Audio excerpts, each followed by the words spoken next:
جب بندہ امکانات کا سوچنا شروع کرتا ہے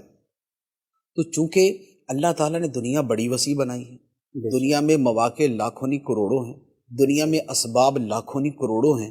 تو ہم چونکہ پہلے سوچ نہیں رہے ہوتے تو ہم پھر محدود ہو جاتے،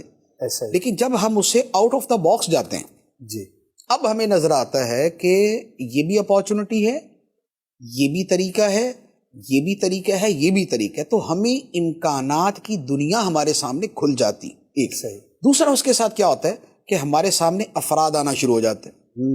ہمیں سپورٹر اس کے ملنا شروع ہو جاتے ہیں۔ اس کی بھی ایک مثال سیرت طیبہ سے عرض کروں کہ مکہ مکرمہ میں نبی پاک صلی اللہ تعالیٰ علیہ وسلم نے 13 سال تک تبلیغ فرمائی،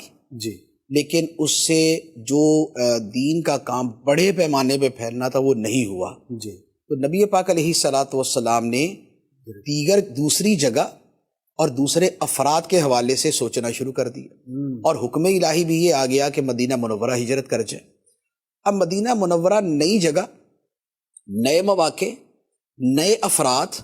اور نبی پاک علیہ السلام نے اسی کو اویل کیا اور حکم ربی پہ عمل کیا، تو اس کا نتیجہ دیکھ لیں،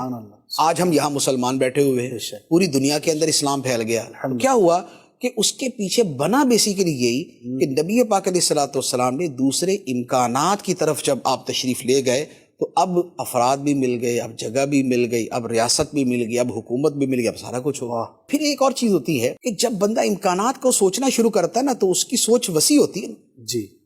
جو سوچ وسیع ہوتی ہے اسی کو بڑی سوچ بھی کہتے ہیں، کیونکہ سوچ میں وسعت آنا سوچ کو بڑا بھی بنا دیتا ہے۔ آپ کے سامنے 2 حل کی جگہ یا 2 طریقوں کی جگہ 10 طریقے ہوں گے تو آپ کی سوچ اتنی بڑی ہو جائے گی اور سوچ میں اتنی وسعت آ جائے گی۔ جب بندے کے سامنے امکانات بڑھنا شروع ہوتے ہیں تو اس کی جو ایوریج پرفارمنس ہے اس کے اندر بہتری آ جاتی ہے، اور وہ بھی کرنے میں کامیاب ہو جاتا ہے کہ جس کا عام حالات کے اندر تصور نہیں ہوتا۔ اب اس کی مثال عرض کروں کہ جیسے حضرت طارق بن زیاد رحمۃ اللہ علیہ جنہوں نے اسپین فتح کیا تھا، حضرت طارق بن زیاد رحمۃ اللہ علیہ جو ہے یہ جب گئے